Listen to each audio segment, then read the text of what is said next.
Hello बच्चों, तो आपको याद हो पिछले वीडियो में हमने संधारित्रों के श्रेणी क्रम संयोजन को समझना स्टार्ट किया था और उसका चित्र जो बनाया था वो कुछ ऐसा था। ये श्रेणी क्रम संयोजन है। मैं थोड़ा आपको और रिपीट करके बता दूं कि संधारित्रों के श्रेणी क्रम संयोजन में प्रत्येक संधारित्र की दूसरी प्लेट को अगले संधारित्र की पहली प्लेट से जोड़ा जाता है और यह क्रम आगे भी जारी रहता है। पहले संधारित्र की पहली प्लेट को प्लस क्यू आवेश से आवेशित किया जाता है और अंतिम संधारित्र की दूसरी प्लेट को भूसंवर्गित किया जाता है। इस प्रकार के संयोजन में संधारित्रों की प्लेटों पर आवेश समान किंतु संधारित्र अलग अलग बिंदुओं के मध्य जुड़े होने के कारण इनकी प्लेटों के मध्य विभवांतर अलग अलग होता है। अब हमें परिणामी धारिता के लिए व्यंजक स्थापित करना है, तो उसके लिए थ्योरी क्या होगी। तो जब भी बच्चों परिणामी धारिता के लिए व्यंजक आए, पहले तो ये चित्र आपको बनाना है और फिर इस चित्र में कुछ बची हुई थ्योरी है जो व्यंजक में हमारे काम में आएगी, वो हमें लिखनी होगी। तो क्या है मैं बोल के बता रहा हूं, ध्यान सुनिएगा। माना C1, C2 व C3 धारिता के तीन संधारित्र कौन से क्रम में जुड़े हैं? श्रेणी क्रम में जुड़े हैं। ठीक है, इनकी प्लेटों पर आवेश Q, बच्चों ना तो प्लस बोलेंगे ना माइनस, डायरेक्ट क्या बोलेंगे? Q। आवेश Q और प्लेटों के मध्य विभवांतर क्रमशः V1, V2 व V3 है। तो इतना थ्योरी अपन को लिखना है। अब इसके बाद क्या लिखेंगे? तो परिणामी विभवांतर V बराबर, बच्चों ये जो V है पिछले वीडियो में हमने डिस्कस किया था कि इस V के कितने टुकड़े हुए हैं? 3। तो क्लियर है, V इन तीनों के योग के बराबर होगा। और कैसे बराबर होगा ये मैंने आपको पिछले वीडियो में क्लियर किया था। ठीक है, तो V बराबर क्या हो जाएगा? V1 प्लस क्या होगा? V2 प्लस क्या होगा? V3। बच्चों इसे हमने डाल दिया समीकरण 1। अब यदि आपसे मैं पूछूं बताएं V क्या है, तो हम कहेंगे परिणामी विभवांतर है। अरे और ये तो मिस्टेक हो गई बच्चों, हमें निकालना है परिणामी धारिता, हमने निकाल लिया गलती से परिणामी विभवांतर। अरे तो फिर इस गलती को सुधारना पड़ेगा। तो इस गलती को हम कैसे सुधारेंगे? तो सुधारने का तरीका है कि ये समीकरण एक ये कहती है कि आप इन चारों का विलोपन कीजिए और इनकी जगह धारिताओं को लाइए। ठीक है बच्चों, भौतिकी में आप जानते हैं विलोपन करने का एकमात्र तरीका है कि इनकी जगह इनके मान रखे जाएं। तो समीकरण एक चिल्ला चिल्ला के बोल रही है यदि आपको इस व्यंजक को पूरा करना है तो आप पहले चार मान ज्ञात कीजिए। चार कौन कौन से? एक V का, एक V1 का, एक V2 का और एक V3 का। तो हम ज्ञात करते हैं। तो अब हम लिखेंगे आगे। अब यदि ध्यानपूर्वक समझिएगा, अब यदि परिणामी धारिता C हो, परिणामी धारिता क्या हो? C हो, तो विद्युत धारिता की परिभाषा से, यहां पर लिखना पड़ेगा विद्युत धारिता की परिभाषा से। ठीक है बच्चों, विद्युत धारिता की परिभाषा हम जानते हैं ये होती है C बराबर Q बटे V। और हमें जरूरत है किसकी?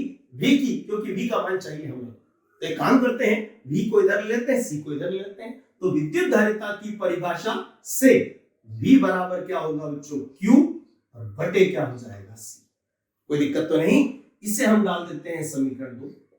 ठीक है बच्चों, चार मान चाहिए थे, एक मान मिल गया है, बधाई हो।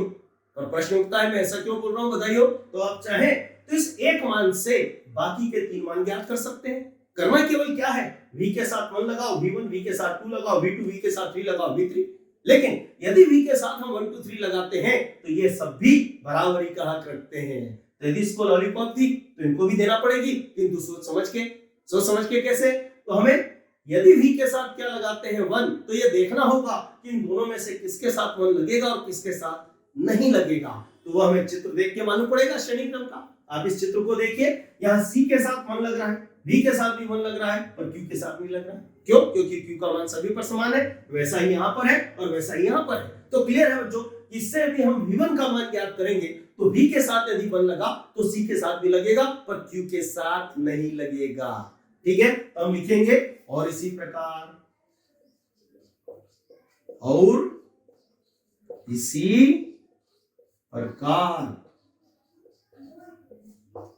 V1 बराबर, बताएंगे क्या होगा V1 बराबर? तो डेफिनेट Q बटे C1 होगा। V2 बराबर क्या होगा? तो डेफिनेट Q बटे C2 होगा भाई। ठीक है, V3 बराबर क्या होगा? तो but natural Q bye C3 होगा। Q का मान सभी पर समान होगा। बच्चों इसको हमने डाल दिया संयुक्त रूप से समीकरण नंबर 3। अब आप देखेंगे कि समीकरण 2 और 3 में हमारे पास 4 मान है, दिखाई दे रहा है आपको, और इन चारों मानों की जरूरत समीकरण 1 को है। तो हम ये मान किस में रखेंगे? समीकरण 1 में। तो हम लिखेंगे समीकरण 2 और 3 से समीकरण 1 में। ठीक है बच्चों, रखते हैं। देखिए समीकरण 2 और 3 से समीकरण 1 में मैं मान रख रहा हूं, ध्यान से देखिएगा। पढ़ो, ये क्या लिखा? v। बच्चों v का मान है q बटे c। या ध्यान से देखिएगा, ये c श्रेणी क्रम में परिणामी या तुल्य धारिता या कुल धारिता है, ठीक है, जिसका हमें मान ज्ञात करना है। बराबर बच्चों पढ़े, ये क्या है? v1। तो v1 का मान है q बटे c1, लिख देते हैं यहाँ पे q बटे के c1। प्लस क्या आएगा? तो डेफिनेट q बटे c2 आएगा। प्लस क्या आएगा? तो डेफिनेट q बटे c3 आएगा। ठीक है, आप देखिएगा ध्यान से, इन तीनों में कुछ कॉमन निकल रहा है। क्या कॉमन निकल रहा है? क्या? q बटे c?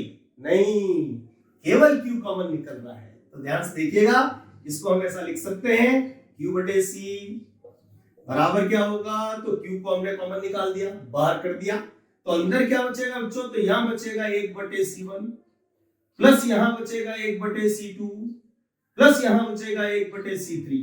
ठीक है बच्चों, q से q कट गया। ये तो आपके समझ में आ गया होगा, इसके अलावा अपन को समझ में आता क्या? ठीक है ना? तो ध्यान से देखिएगा, तो q से q कट गया, तो यहाँ लिख के हम क्या लिखेंगे बताओ? तो यहाँ बचेगा 1 बटे c बराबर क्या होगा? 1 बटे c1 प्लस क्या होगा? 1 बटे c2 प्लस क्या होगा? 1 बटे c3। और इसे कहते हैं बच्चों संधारित्रों के श्रेणी क्रम में तुल्य धारिता या परिणामी धारिता या कुल धारिता के लिए व्यंजक।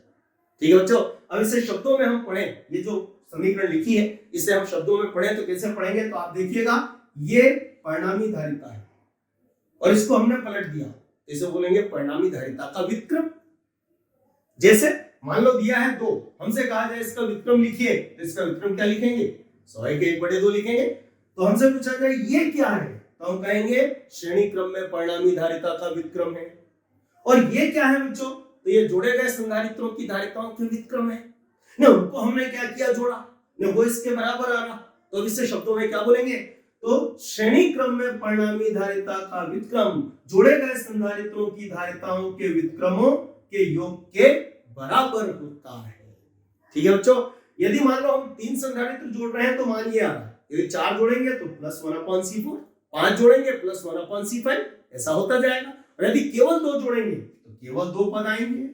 ठीक है बच्चों, और इसे कहते हैं संधारित्रों का श्रेणी क्रम और श्रेणी क्रम में परिणामी धारिता के लिए व्यंजक। ठीक है, अब ये जो टॉपिक हमने पढ़ा बच्चों, इसमें परिणामी धारिता जो हमने ज्ञात की, इस श्रेणी क्रम पर आधारित कुछ ऑब्जेक्टिव पूछे जाते हैं।